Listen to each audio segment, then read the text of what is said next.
Hello everybody, my name is Caden, welcome back to my workshop. Today I'm going to be restoring this pattern 1907 bayonet. So this bayonet was given to me by my great uncle. It was made prior to 1913 because it has this hooked guard variant, so it's very old, over 100 years old, yeah, could do with a little cleanup. So this is another bayonet that I was given at the same time, and I used it as a test because it's a newer one, it's in worse condition, so I sort of cleaned it up. And that's how I'm hoping to clean this one up today. So the first thing I'm doing is just getting some WD-40 on all the parts that are supposed to be moving, because it's been sitting there for a really long time. Everything's pretty stuck. We've got the bayonet retention button down the bottom, and then the two bolts. They're also all full of grime, so here I am scraping some grime out of the slots of the screws. So my first job to do is to get the wooden scales off of the bayonet. So I've clamped the blade up in the vise with a towel over it just so that the blade is protected. And I'm giving it a go with this little screwdriver, which I don't have much luck with. The screws are not budging. In just a minute I grab a bigger screwdriver and it works much better. The bottom screw starts moving fairly freely. After a little bit of effort, you can see there, it starts to move. But the top screw I have a little bit more trouble with, and I'll get to that in a second.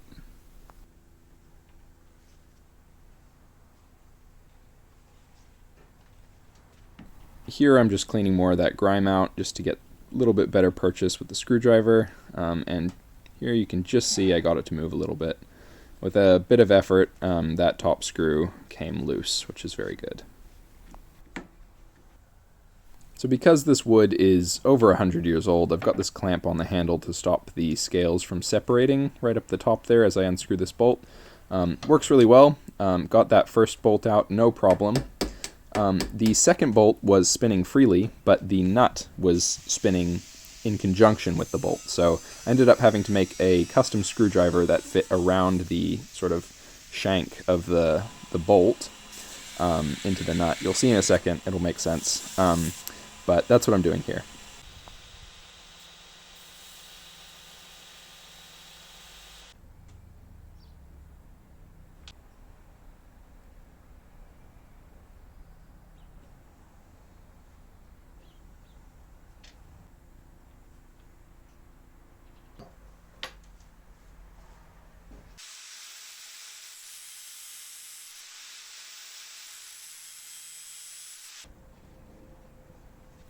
So now that I've got this custom screwdriver thing made, I can unscrew the bolt like normal. That worked really well.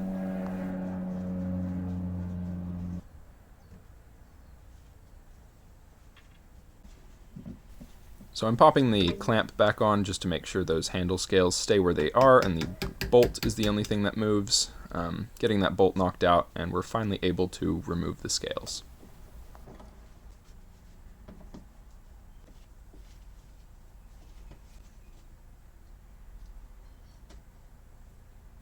So now the fun part begins. I get to actually remove some of this rust that's been built up on this blade. Starting with some steel wool was a little too fine for what I was trying to do. That rust was really heavy on there. 100 years will do that to a piece of steel. So I switch over to a wire brush on an angle grinder. And this is a super aggressive tool, so having to use a super gentle touch, really being careful not to round over any corners or blur any of the stamps that are in the blade. Here you can see some of that stamping that I was talking about. It just really pops after wire brushing. If anyone knows what they mean, let me know, because I'm not sure. But my next step is to just keep going at it with some steel wool, getting into some harder to reach places, like under the hook guard there, just making sure I get as much rust off as I can.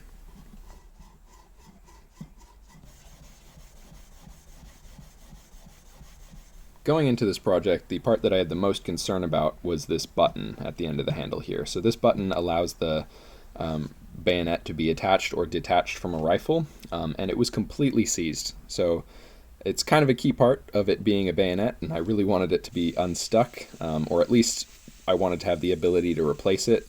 But I really ideally wanted to keep it original. I knew that I could drill it out at the very end and, make replacement parts.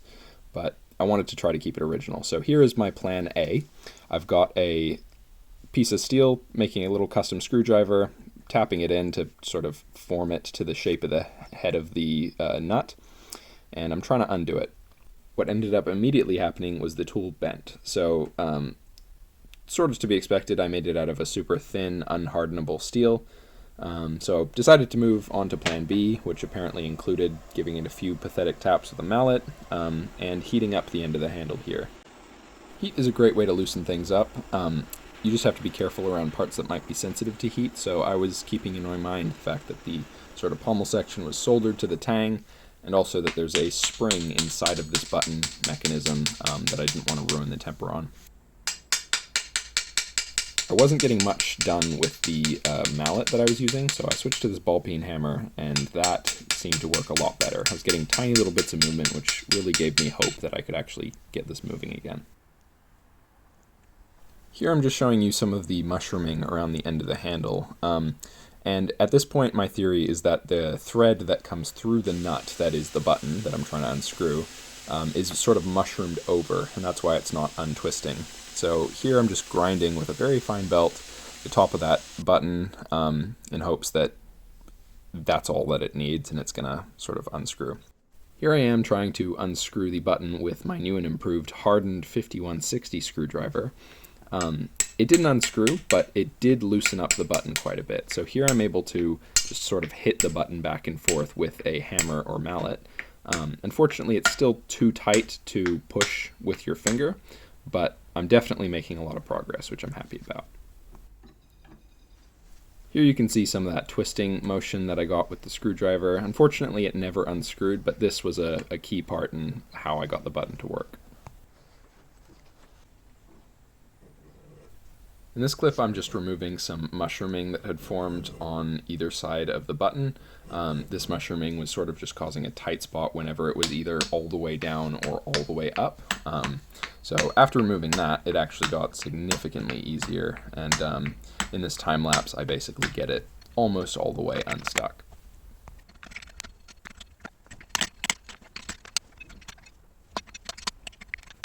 After a little bit more filing and some oil, I got the button working really well. I was actually super surprised to see that the spring was still working. I would have thought it would have been a crumbled mess given how old it is.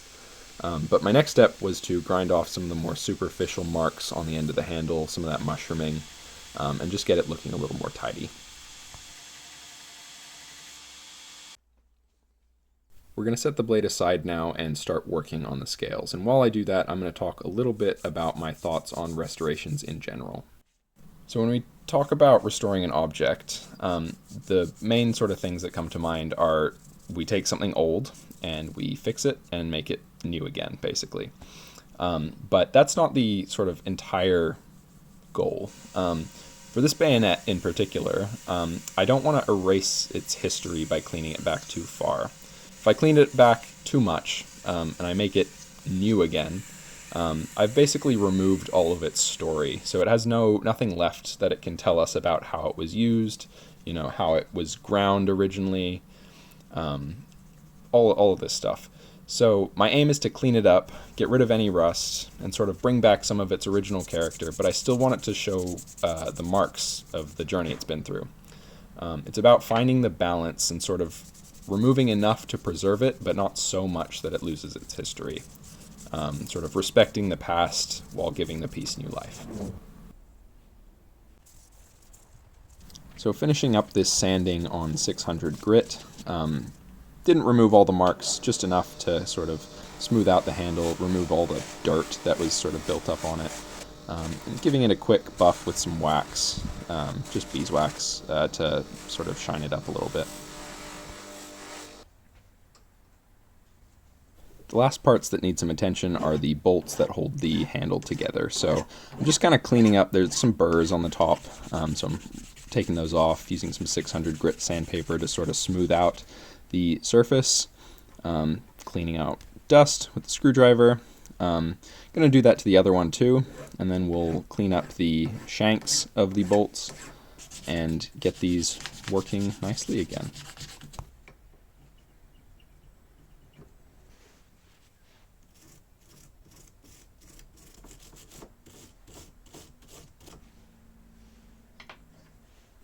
The brush I'm using is, it has brass bristles, so they aren't going to scratch up anything, and they're pretty much only going to remove stuff that is softer than the steel itself, which is exactly what I want. Here I'm just using some Scotch-Brite to clean up the nut part of the handle bolt construction. Scotch-Brite's great because it conforms to the domed shape of the nut.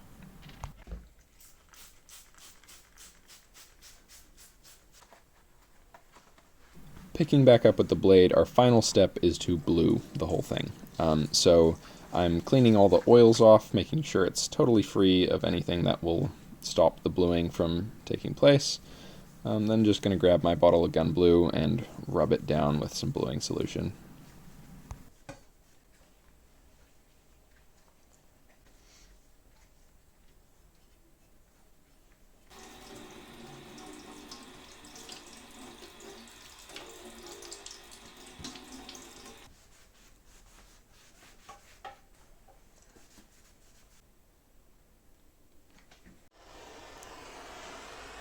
Now, you may ask yourself, why are you not gun bluing the hardware? And I could make something up, but I actually just ran out of gun blue.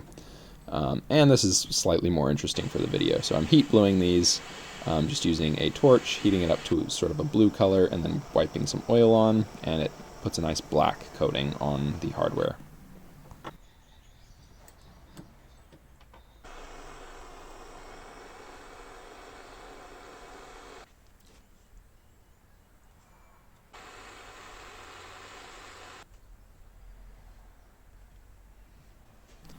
Finally, we're up to the assembly, which I guess is the final step. I'm just oiling the blade. One, it protects it, but two, it brings some really nice color into the blade, just makes it look healthy. Putting a little oil in the mechanism for the button, which sort of helps it slide around nicely. And yeah, we're going to get this assembled.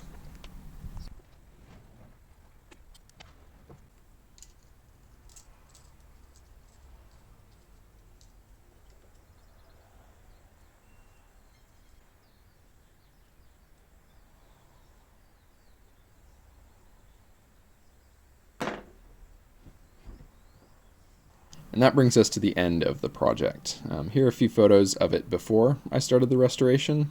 You can sort of see what condition it was in. And here it is now.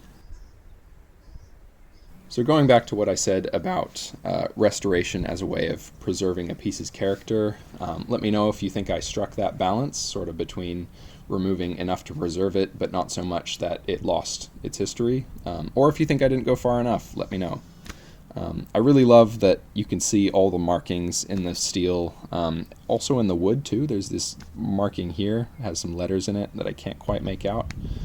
But yeah, that's the video. Thank you guys so much for watching. I will see you in the next one.